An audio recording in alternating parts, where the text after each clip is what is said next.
Don't ever look at your church based on how other people see it. You go back there, you go over there. I remember when I first started pastoring, I think I may have grown up a little bit.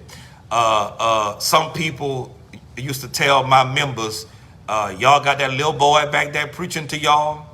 Y'all gonna listen at that little boy. So I think in the last few years, I may have grown up just a little bit to them. All right. And you got some people who I can't sit up under I can't sit under no young pastor because he don't know enough. I've heard people say, well, I can't sit under no young preacher, because he ain't been through enough. But then if you got somebody who life raggedy and they been through a whole lot of stuff, then they can't tell you nothing either. So I don't know how that works out with the, with the age where I don't want a young pastor because he ain't never been through nothing.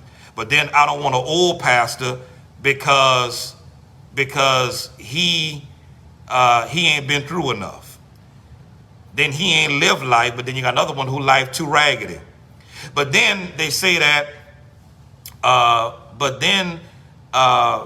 they go with the too young thing. Well, he too young. I don't want no young pastor. I want an old pastor. Okay? Can I tell you something? I guarantee you, whoever that old pastor is, he was once young. I'm just saying, unless he was born 88 or 79, I believe he was born young. But then let's look at the Bible. Jesus' ministry ended at 33. Jesus' ministry ended at 33.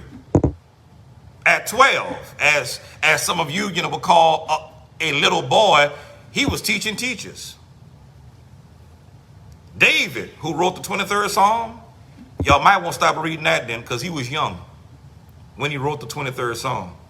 So I guess y'all gonna stop quoting "The Lord is my shepherd" because a little boy wrote that. He was too young. Here's my point. The effectiveness of your leader should not be determined on age, but on anointing. Let me say it again. The determining factor of your leader should not be determined by the age, but the anointing. Well, you see, a young preacher may not be mature enough. Let me help y'all out. I know some people old and immature. I know some people old and foolish and do some foolishness. In the words of Aaliyah, age ain't nothing but a number. But here's my point. The effectiveness of your leader is not in the age, but in the anointing. Does he hear from God? And do you see the manifestations of God in your life based on the word that has been preached to you? That's how you gauge it. Because your spiritual soul, it is what is at stake. I'm not about to stay somewhere and spiritually starve and die. Now, here's what I know to be true. That God has called me, that God speaks to me, God speaks through me, and I've seen it evident not only in my life, but in the life of those who I have led and those that I lead. And that's all that matters. And when Naaman saw what Elisha said came to pass, he said, certainly there's no other God but the God of heaven that is in Israel, and certainly Elisha is his prophet.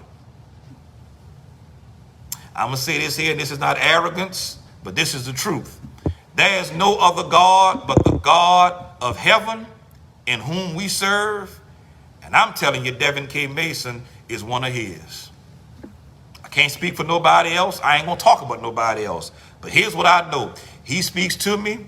He speaks through me. And there's evidence of it in my life and in the life of those who he has given to me to lead.